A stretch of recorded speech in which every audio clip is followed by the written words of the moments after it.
Ratio की knowledge जज करने का एक अच्छा सा एमसीक्यू सारे कंसेप्ट जज कर जाएगा। तो आओ जरा देखें। तो देखिए जो क्वेश्चन है वो है बेसिकली कुछ करंट रेशो के बारे में और क्विक रेशो के बारे में। तो मेरे बाबू आपको पता होना चाहिए कि करंट रेशो का फॉर्मूला है करंट एसेट्स अपॉन में करंट लायबिलिटी सीए अपॉन में सीएल, और जबकि क्विक रेशो का फॉर्मूला होता है आपके क्विक एसेट्स अपॉन में करंट लायबिलिटी। तो देखिए डिवाइडिंग का कंपोनेंट सेम है, लेकिन अपर कंपोनेंट यहां पर करंट एसेट है और यहां पर क्विक एसेट। क्विक एसेट क्या होते हैं? तो क्विक एसेट में सभी करंट एसेट आ जाते हैं, बस कुछ को छोड़कर। एक तो मैं इन्वेंट्री दैट मीन स्टॉक नहीं लेता और प्रीपेड एक्सपेंस नहीं लेता। तो स्टॉक को मुझे कंसीडर नहीं करना, प्रीपेड एक्सपेंस को मुझे कंसीडर नहीं करना। तो कुछ ऐसी सी बातें हैं जहां अगर मैं क्वेश्चन के अंदर बात करूं, ऑप्शंस के अंदर बोला है कि आपको ऐसी ट्रांजैक्शन सेलेक्ट करनी है जिससे करंट रेशो के ऊपर कोई भी इफेक्ट ना पड़े, लेकिन आपका क्विक रेशो तो डिक्रीज हो जाए। तो देखिए अगर आप गुड परचेज करते हैं, अगर आप सामान परचेज करते हैं, तो ध्यान रखिएगा ऐसी सूरत में, ऐसी सिचुएशन के अंदर भाई आपके जो करंट एसेट होंगे वो भी आपके राइज करेंगे,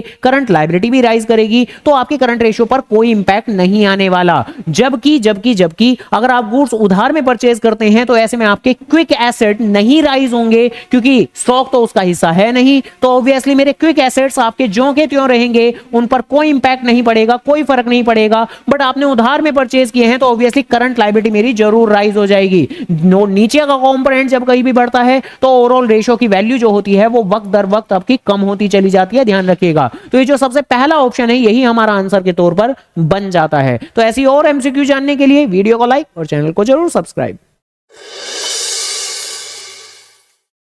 तो करना, करो ना भाई, क्यों नहीं कर रहे?